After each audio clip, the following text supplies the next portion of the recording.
Thank you for joining us this afternoon for OESA's Electrification and Advanced Vehicle Technology.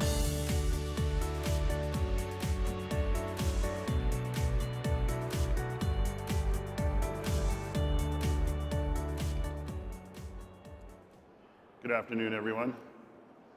Fortunately, I don't have to use this mic down here. I think this will work pretty well. My name is Brian Daugherty. I'm the Chief Technology Officer of the Motor and Equipment Manufacturers Association, also known as MEMA. MEMA has 4 divisions, including the Original Equipment Suppliers Association, OESA, which is putting on this panel discussion. So today, as you heard a second ago, we have a panel entitled Electrification and Advanced Vehicle Technology. And on that panel, we've got 3 excellent technologists. We have Bashar Kerma, who's a Senior Business Development Manager, Powertrain and E-Mobility from Henkel. We have Jeff Duff, the Director of Application Engineering North America from Garrett Motion. We have Jorg Weisberger, CEO of Hella Electronics Corporation for North and South America. So what we'd like to do is we're going to have each panelist come up here, give a couple-minute presentation along with a video, and after all 3 panelists have done that, we will then sit down and have a discussion.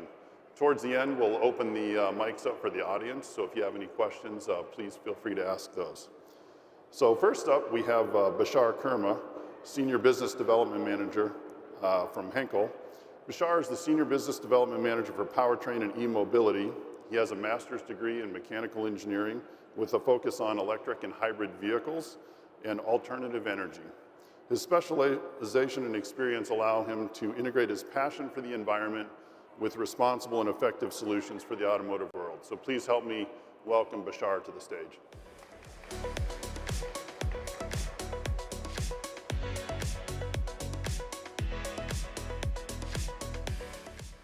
Thank you, Brian, and thank you, OESA, for hosting this event. You know, as Brian said, I do have a master's degree in mechanical engineering that focuses on electric and hybrid vehicles, but the reason that I'm mentioning that again is because the one important thing is that this is a passion. Electrification, for me personally, is a passion. And so it's important also to be joined with a company that has that same passion for electrification, which kind of brings us to the question of who is Henkel. And Henkel is a leading position, is a consumer-focused, industrial-focused company. And we have 3 different divisions, one of being adhesive technologies, another being in beauty care, and the other is in laundry and home care. Now, that's important because Henkel is diverse enough that when one market is down or one market is changing, as now we're seeing in the electrification side, we're still able to continue our innovations. And that's the key message that I think is important to hear here, is that innovations. The fields, I'm in the advanced technologies, and in that particular portfolio, we cover the packaging, consumer goods, as you're seeing, the transport and metal, general industry, electronics, and so on. You probably have come across our brands, Loctite, Technomelt, Bondurite. But again, the one thing that is to focus is that innovation. And one thing I really want to talk about today is the role of chemistry in electrification. How is innovation working in that? How is everything working in that world? But the role of chemistry in e-mobility, in electrification. So for that, I'm going to show you a video. We're going to go to it, so please enjoy.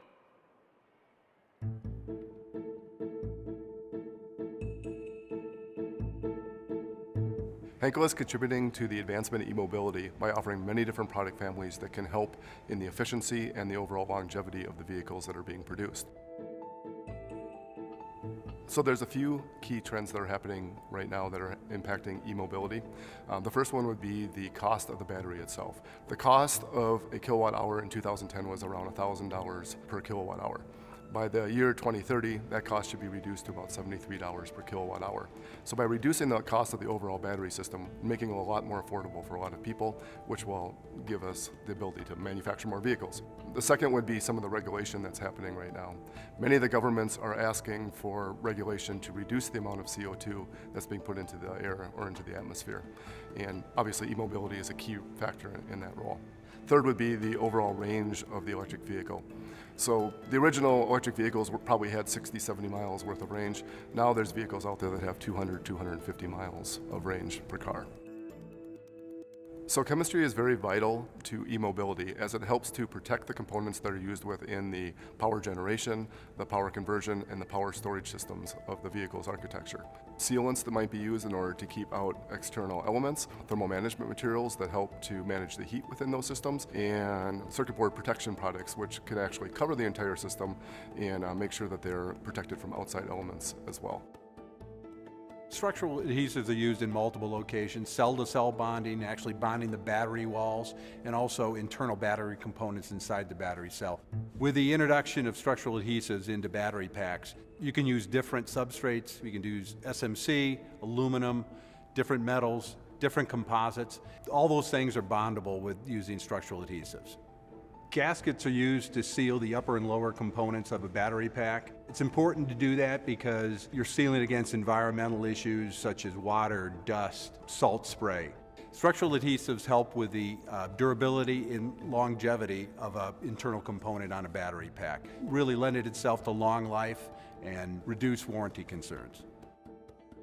There's active cooling systems that are used underneath the batteries to help manage that temperature. But still, a material is needed in between that cooling system and the lithium-ion battery itself to make sure that the heat is efficiently transferred both to the battery in order to preheat it and from the battery in order to make sure that it maintains a constant temperature somewhere between 25 and 45 degrees C. Well, we at Henkel can provide not only a variety of products, but we can also provide the engineering expertise needed to help a customer. We'll visit a customer, understand the application, work with them if we see any design changes that need to be done, and then actually bring components in, do the bonding, sealing the components in our lab, get them comfortable with our products, how they're dispensed, how they're cured, and then share that expertise at the plant level when production starts.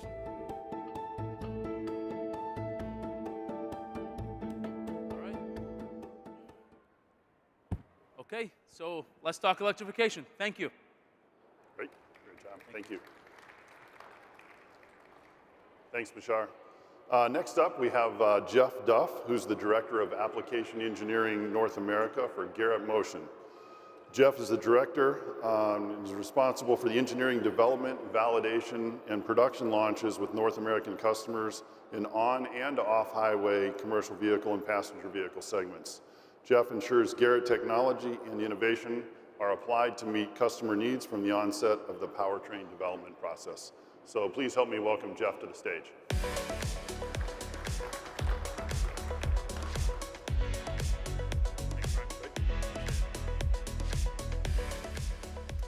All right, good afternoon, everyone. Thanks, Brian, for the introduction.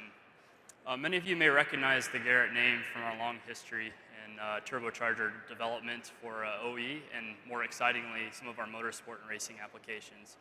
Today, Garrett continues to innovate in new turbocharger technologies and air system technologies, but have also expanded into connected vehicles, offering software for things like cybersecurity, vehicle diagnostics, and vehicle prognostics. So that's a little bit about Garrett, and I've got a short video here to get a little excitement and explain a little bit more about who we are.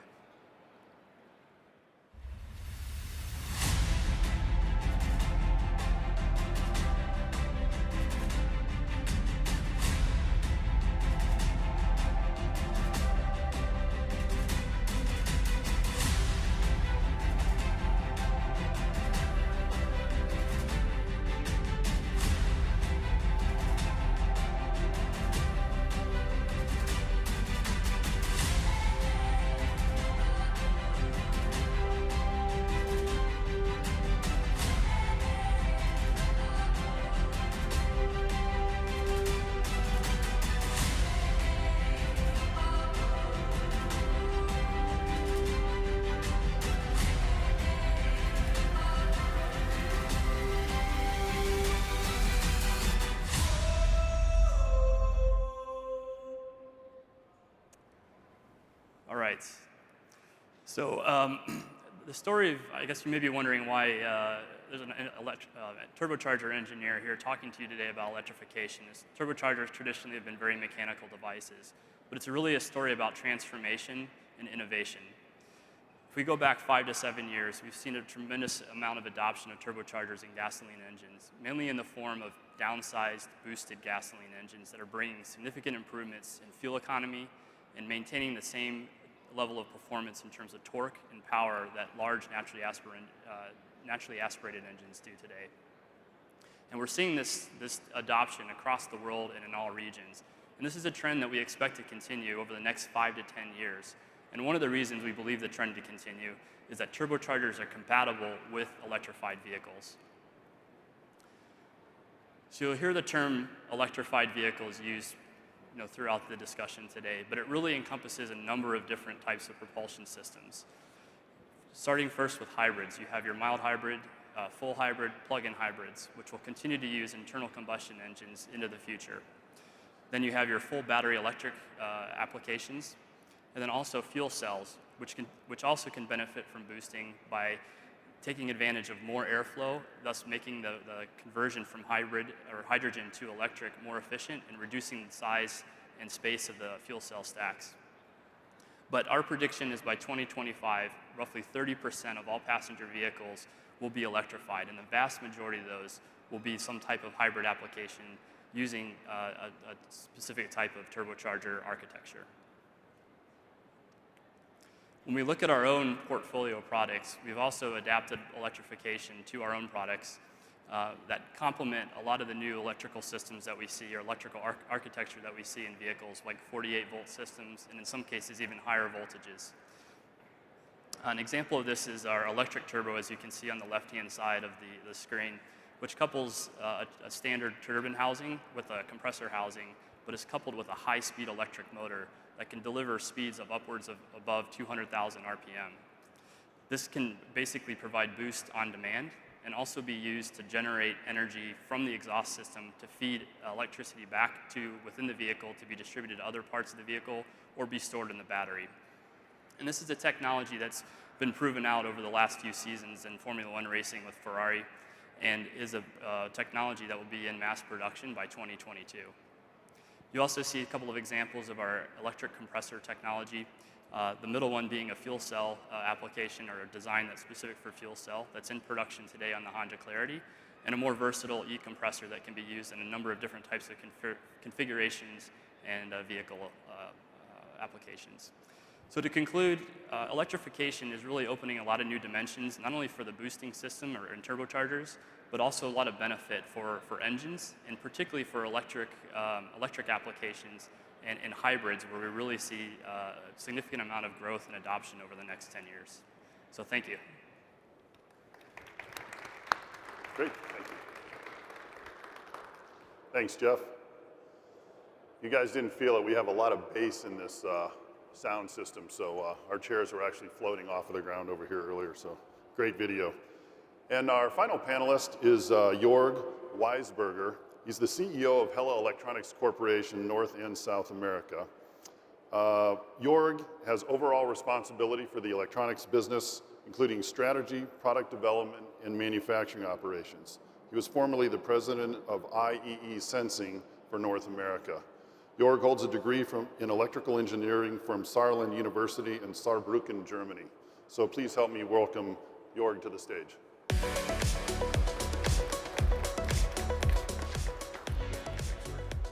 so what was it? I have to use this mic? Okay, good.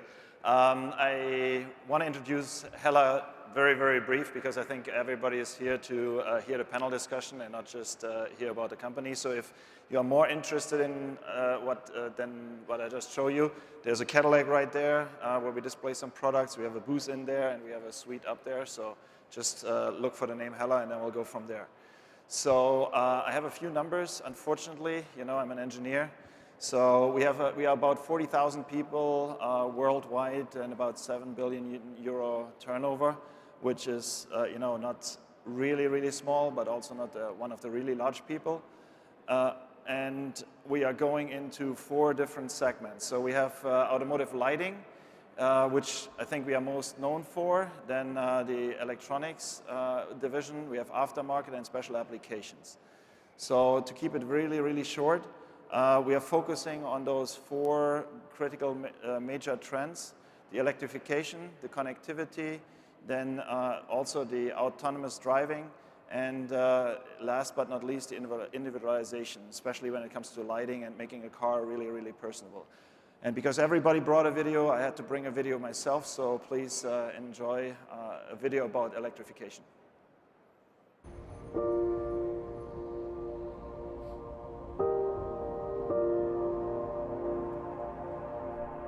When I look around, I see a world that's changing at tremendous speed.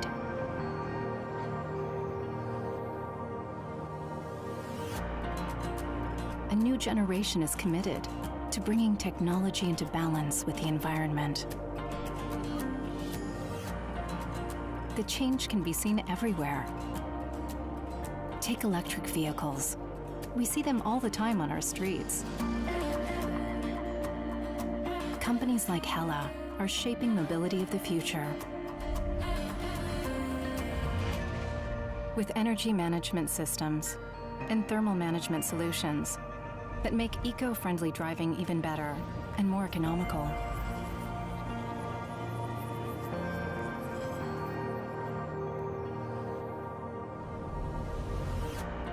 There's no stopping climate-neutral drive systems.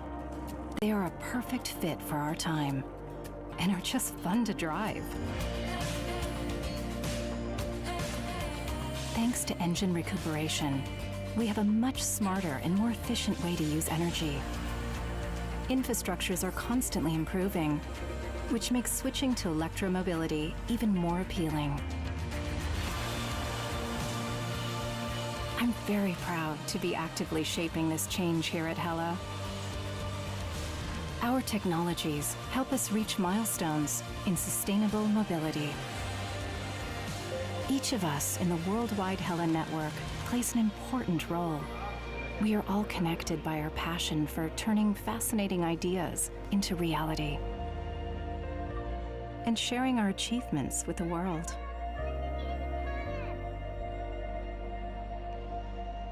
Personally, I'm always amazed at how our concept of mobility has changed and everything that is now possible. And it just shows we can reinvent ourselves and make things happen. Not by waiting, but by actively shaping the future. This is our chance.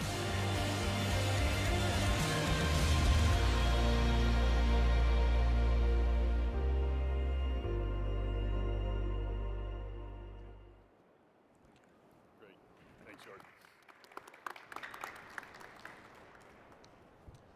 So great. Three great introductions with great videos.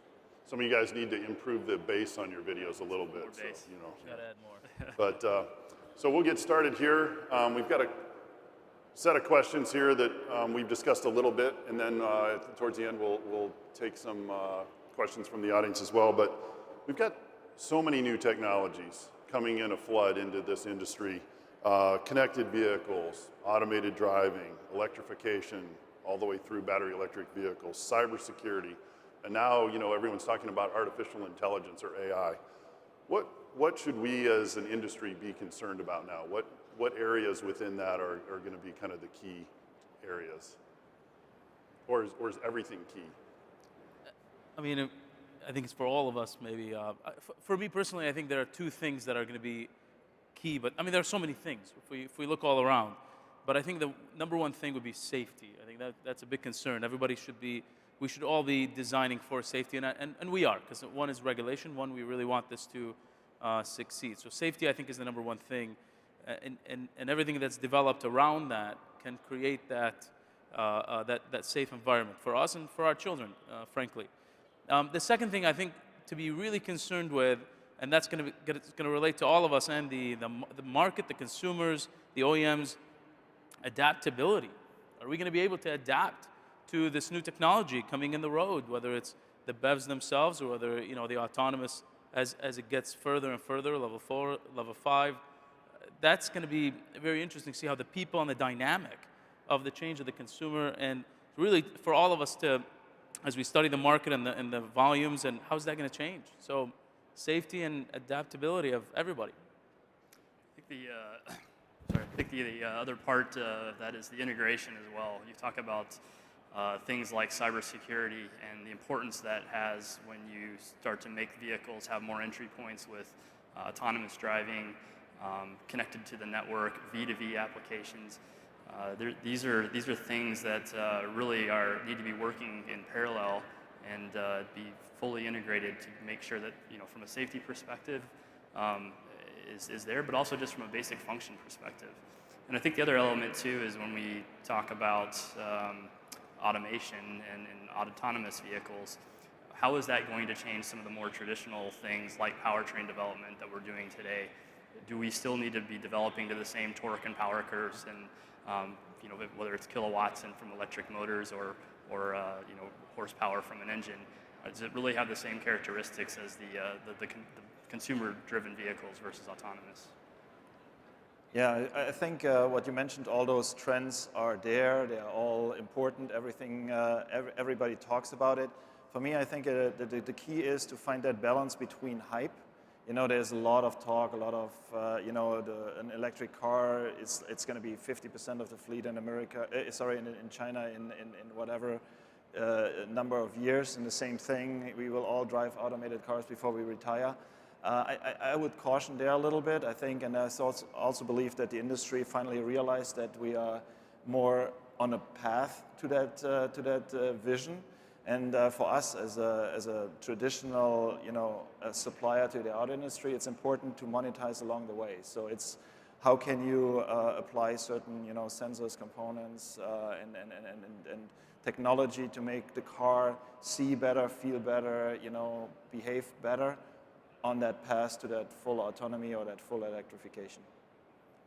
I think those are all very good points. Obviously all of these technologies are integrating together at once, which suppliers and OEs really are going to have to choose how to focus, their resources on those different areas. So the integration is really going to be a key, obviously along with safety. So, Jorg, that was a perfect intro into the next one. So the media, as you pointed out, really likes to focus on battery electric vehicles, pure battery electric vehicles. But many of the forecasts that are out there that I think are fairly well thought out show kind of a slow, steady growth in pure battery electric vehicles, with really most of the market still being internal combustion engines and then, ICE electric hybrid powertrains. So, how do we see this timeline developing? Obviously, you kind of gave a little bit of your opinion there, I think, but as we move from pure internal combustion engines into hybrids and then, kind of at the same time moving into full battery electrics, how do we see that developing? Yeah, for me, I think you can see it specifically in Europe. So in Europe, to meet the regulations for the environment, I think everybody is now going to some sort of a hybrid. And to get that also somehow on a commercially attractive level, there is I think, quite a few ideas and innovation going there.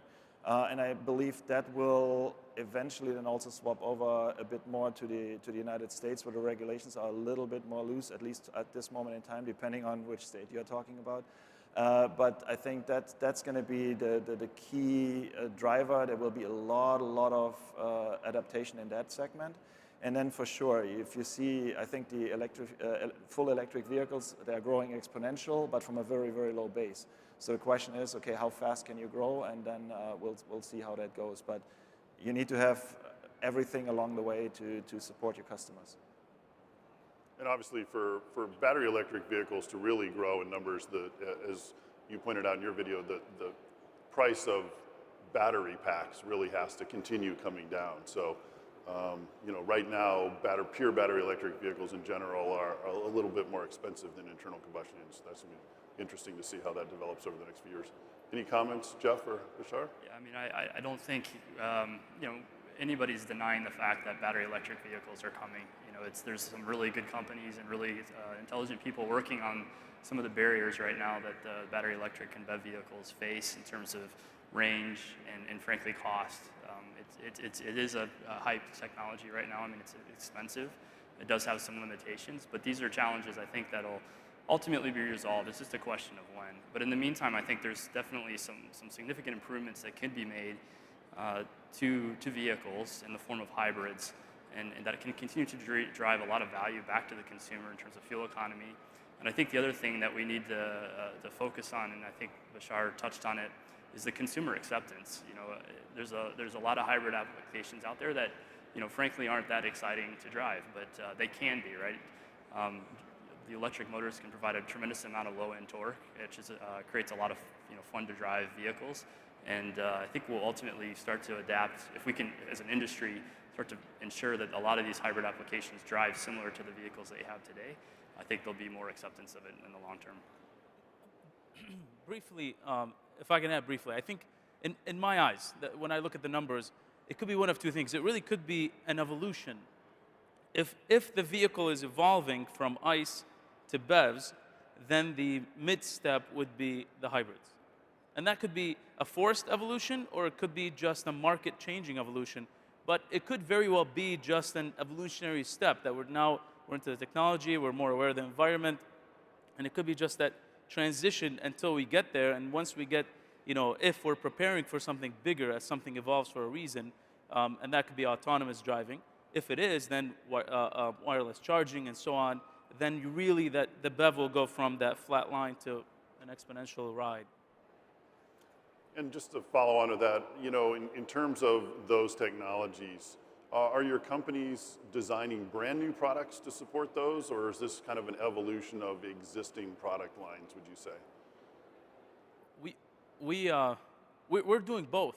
We're actually finding ourselves, we can take some existing product, for example, some adhesive that we know is typically heavy and weighted, works very well, but we're adding nitrogen to it so that we can make it lighter and make it more expandable, and that allows the technology to become go further along. We're also developing some things that the new OEMs and the traditional OEMs are coming to us and say, we really don't know what to do here, and we look and say, all right, we're going to go from zero, from scratch all the way to the finish. We have many projects that are in innovation that are happening that were not traditionally in the market that are coming up. So we're doing both.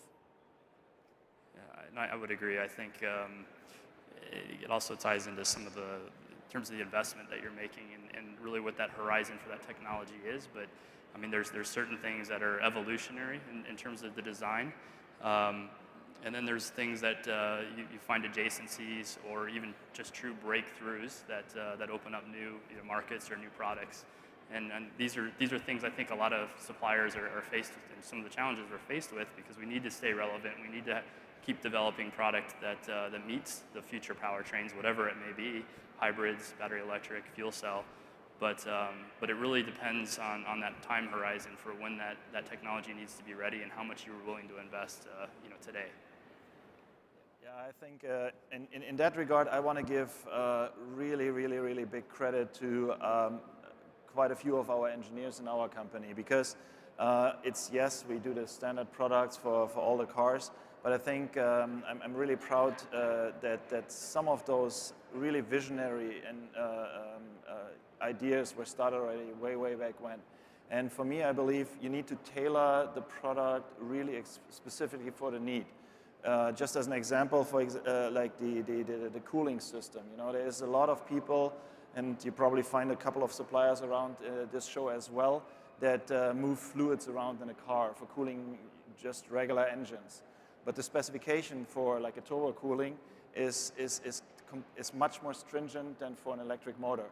So, and that's why I said I'm pretty proud of the engineers and the ingenuity in Hella, that the people saw that already kind of early on, and really tailor the product for exactly that need for an electric motor, which is then really much lighter, much smaller, much less noisy because you don't have an engine running anymore. And so that is something that is really giving you a cutting edge. And I think every supplier needs to really think about, okay, how can I really, with this changing environment, find a product that really is tailored to the specific need. That's great. And as many of you probably know, battery electrics in the U.S. at least, are less than 1% of sales right now. Hybrid vehicles of all types are about 3% or 4% of sales, so still pretty low. So that there's going to be some rapid growth.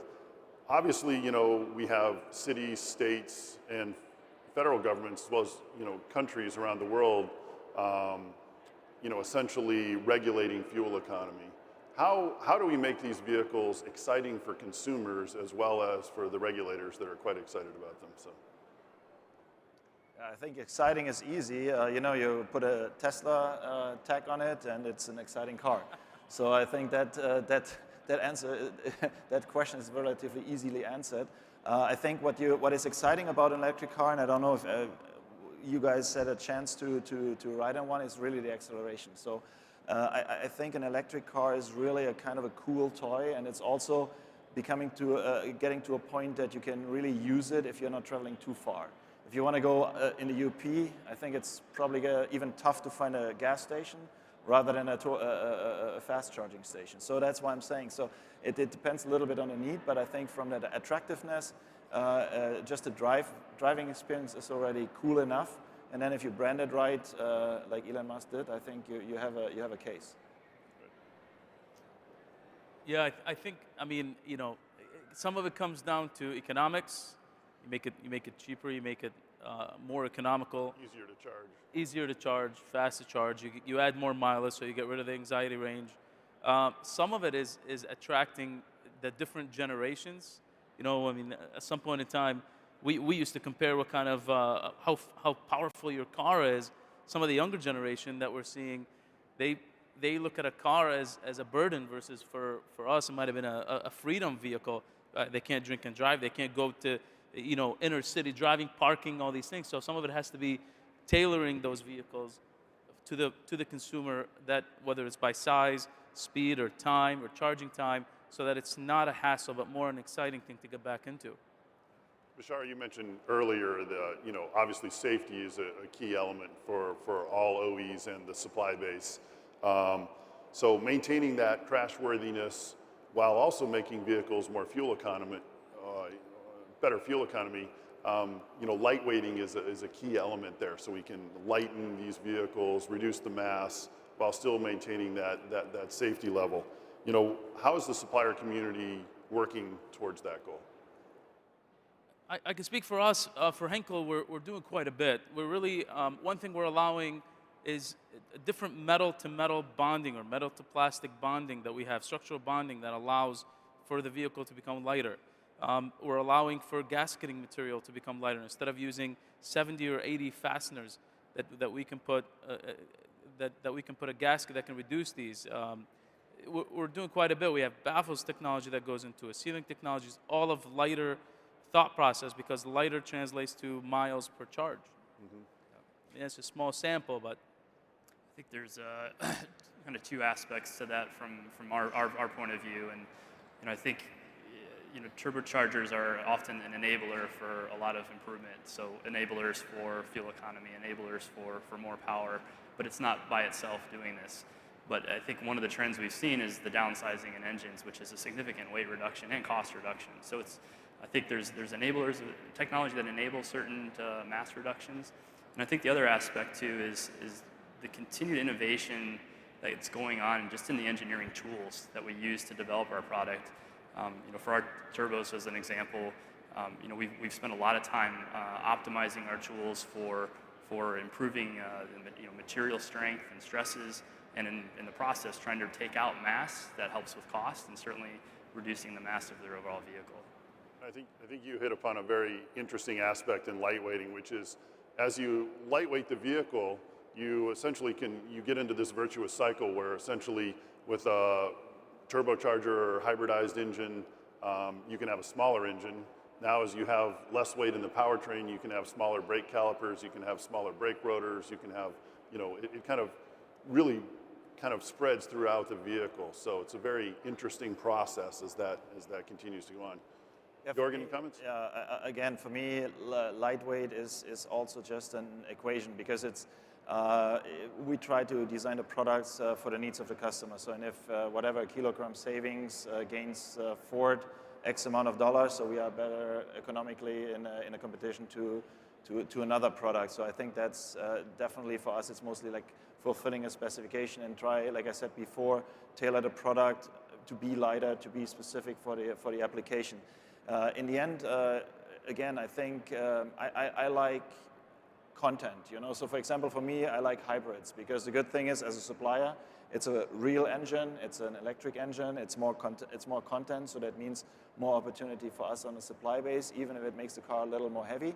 So that's why I say I'm not focused specific. I don't think we are focused specifically just on that light weighting as an ultimate target. It's just a means to be competitive, at least from a supply-based side. So switch topics here a little bit. Obviously, thermal management. We mentioned it earlier. In terms of batteries like to be at human temperatures, right? So thermal management, which obviously exists today with internal combustion engine vehicles, but there's a lot of thermal requirements for different areas on both hybrids and pure battery electric vehicles. How are your companies working on some of those challenges? Chemistry for us is significant specifically for thermal management. We have, multiple products. We're looking for every opportunity to relieve the heat from the battery pack. We have thermal gap pads that go underneath between the battery cells and the structure or the cooling plates, even to allow as much of the heat to come out. We have thermal gasketing material, thermal potting, thermal bonding material, that really at any point in time can relieve the heat and channel it to the proper location so it can leave the battery pack. We're in development with many different products that even do more than that. It's actually a very, very interesting life that we're going toward at the moment, professional products that can do amazing things just in chemistry. I think from our perspective and what I was showing on some of the electrified turbos, our work around thermal management is more on managing the heat that we generate. So we keep Bashar probably busy with a lot of difficult problem statements in terms of our turbochargers and how we manage the heat from the engine, but also with the controllers themselves. As we've adapted these really high speed these motors, we have very complex controller components that generate a lot of heat that we have to work to ensure that the components are protected under a wide varying range of voltages and current that runs through these things. So often we're trying to take advantage of new developments in low temp cooling circuits and to manage the heat around the electronics and around the motors.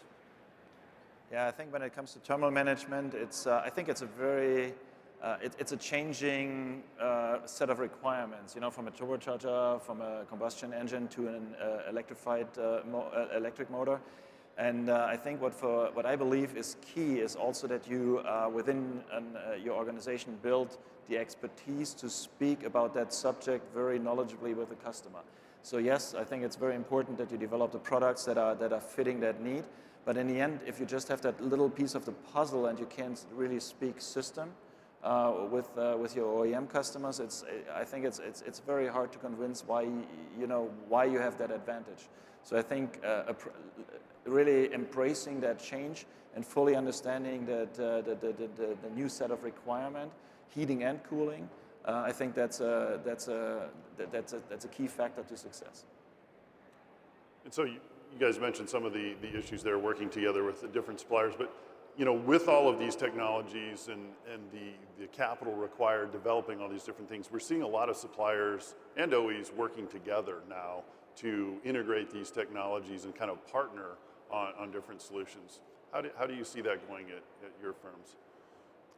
I think I don't want to interrupt, but I think partnerships are especially again, it's a changing environment. I think it's key on all aspects. I think you can't do an autonomous car or semi-autonomous car all by yourself. I think no supplier, even the large ones, are even big enough to do that. They can do perhaps a couple of demo cars, but I think really bringing it into mass production is tough. Electrification, the same thing. So you talk to people that do battery cells, so mostly chemistry, but now you need to charge, discharge, you need to have exactly that thermal management expertise. So there are so many different aspects that play together. I believe it will be very, very hard for really one supplier to deliver it all, and therefore you see those many collaboration and partnerships. And I believe it will continue. The question is just right now is still I think it's a little bit of a fight who get how much share of the pie. I think if there's really an honest, true collaboration, there's enough pie left for everybody. So that's at least my belief. I think even maybe a little bit more simplistic than that. When we talk about new technology in the automotive industry, scale is everything, right? You've got to have the scale to be able to deliver a competitive product. And in a lot of cases, partnering with people provides that scale. And so I think, certainly there may be some advantages from a technology perspective and sharing knowledge, but at the end of the day, if you don't have the scale to deliver the product, you're not going to be successful. Yeah, it's a case-by-case situation. Great. Well, if anyone in the audience, does anyone have a question they'd like to ask the panel? I think we've got a couple microphones being passed around. So while you're deciding what question you're going to ask, what about cybersecurity? We hear a lot about over-the-air updates. Just about all OEs now are working on over-the-air updates from a software standpoint. Obviously, Tesla has been a leader in that area with being able to update their software pretty much for their entire vehicle over the air. How is that going to change the industry? And from a cybersecurity standpoint, how does this all fit together? I think this is one of the areas that we've been focusing on the past few years and doing a lot of development in. And as cars become more connected, these are the opportunities for intrusion into the electronics of the vehicle. And the more and more entry points that are created, and for good reasons, right? To be able to update the calibrations or to collect data, or when talking about autonomous vehicles, to have vehicle-to-vehicle connectivity.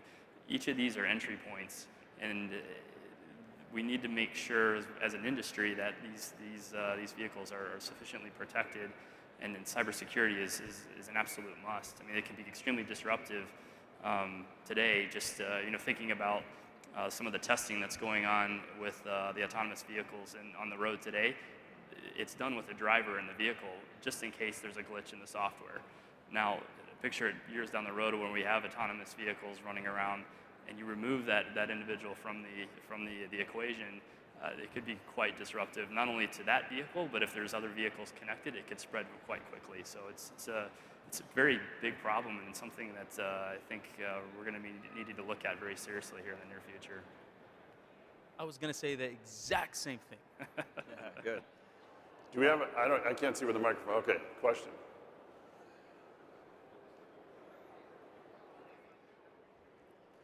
I have a question specifically for Jörg from Hella. The automotive light system, especially the headlights, seem to get brighter and brighter every year, new technologies, which of course is great for visibility for the driver, but the oncoming traffic, I find increasingly more blinding headlights, some manufacturers more than others, and I specifically see this as an issue for like SUVs and pickup trucks. It seems like the lights are tuned for when the vehicle is empty, but invariably you put something in the back and illuminating the sky. Why don't they incorporate some sort of a leveling system in the headlight system to stop this from occurring? Yeah, I think it's a good question. The trouble we have making exactly those headlights is that you have different regulations. So I don't think you can exceed the specification, the requirements that are out there for headlamps on vehicles. There's a standard for the United States. In Europe, there's a totally different standard. And in Europe, like I said, there's much more focus also on upcoming traffic, and also how to light the traffic signs and everything. So it's a little bit of a different light pattern. I think what you're seeing is that there is different technology in lights, in headlamps right now. So today you can't find a car out there anymore, just a light bulb and a piece of plastic and a little glass in front of it. So it's mostly going into the LEDs. And then also what you have right now is specific matrix lighting, where you have like pixels, and you can really light exactly what you want. The challenge there is really the regulation. So you have to meet exactly what is required to get the approval for a headlamp, and therefore, what is possible on technology is limited by that. And I think it's more a perception, because every light headlamp has to pass that regulation. Any other questions? Follow-up question. So would that be more a question for the Department of Transportation then, or? Yes, like I said, and it depends. Again, it depends from country to country. So again, I think if you go to our booth, I'm not sure if we have headlamps down there, but in our suite, feel free to swing by. We can tell you exactly what is technically feasible. And right now, I think what you are referring to, like a normal light bulb, I think it's just not as intense. And with an LED, it's the light can be brighter. It can be just whiter light from a color perspective. And that might be you know, a little bit the feeling that you have when there is, you know, an older car or a newer car coming on cross traffic. I also think with some of the new technologies, you know, you're seeing sensing technologies that allow the headlamps to dim with oncoming cars and also redirect the beam. So I think we're going to see a lot of integrated solutions that will help address some of those problems. So we're actually out of time, so I'd like to thank the North American International Auto Show, Planet M. So thank you for being a great audience. I'd also like to thank Jorg, Jeff, and Bashar for being great panelists. So please help me give them a round of applause. So thank you, gentlemen. Thank you, and have a good afternoon.